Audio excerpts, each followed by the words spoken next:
ಒಂದು ನಿಮಿಷ, ನನಗೆ ಇನ್ನೂ ಒಂದು ಪ್ಲೇಟ್ ಬೇಕು.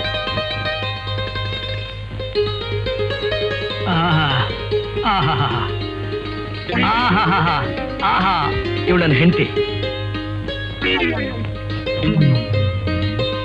ಸಾಮಾನ್ಯವಾಗಿ ಊರಿನ ಜನರಲ್ಲ ಇವಳು ನನ್ನ ಹೆಂಡತಿ ಅಂತ ಕರೆಯಲ್ಲ, ನನ್ನ ತಾಯಿ ಅಂತಾರೆ. ಈ ಮಗು ಯಾರ್ದು? ಪಕ್ಕದ ಮನೆ ಮಗು. ಯಾಕೆ ಅಳ್ತಾ ಇದೆ? ನಾನು ಕೇಳ್ತೀನಿ, ಯಾಕಮ್ಮ ಅಳ್ತಿದ್ಯಾ? ಮಗು ಗಲಾಟೆ ಮಾಡ್ತಾ ಇದೆ. ಹೇಳಿ ಹೇಳಿ, ಎಲ್ರು ಬೇಗ ಬೇಗ ತಿನ್ನಿ. ಕೇಸರಿ ಬಾತ್ ವಾಂಗಿ ಬಾತ್ ಯಾರ ಮನೆದೋ? ಓಹೋ, ಈ ಜಮಖಾನ ಅವ್ರ ಮನೆಯಿಂದ? ಪರವಾಗಿಲ್ಲ, ಹೇಳ್ರಿ ಹೇಳ್ರಿ ಎಲ್ಲ ಹೇಳಿ ಹೇಳಿ, ದಯವಿಟ್ಟು ಹೇಳಿ.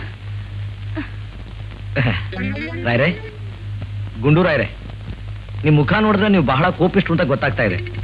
ಪಕ್ಕದ ಮನೆ ಮಗು ತೋಡಿ ರಾಗ ಹಾಡ್ತಾ ಇದೆ, ದಯವಿಟ್ಟು ಸ್ವಲ್ಪ ಹೇಳ್ತೀರಾ? ರಾಯ್ರೆ ಪ್ಲೀಸ್. ಅವ್ರಷ್ಟೊಂದು ಕೇಳ್ತಿದ್ದಾರೆ, ಸ್ವಲ್ಪ ಹೇಳ್ತೀರಾ? ಆಯ್ತು ಅಂದ್ರೆ ಆಗ್ಲಿ.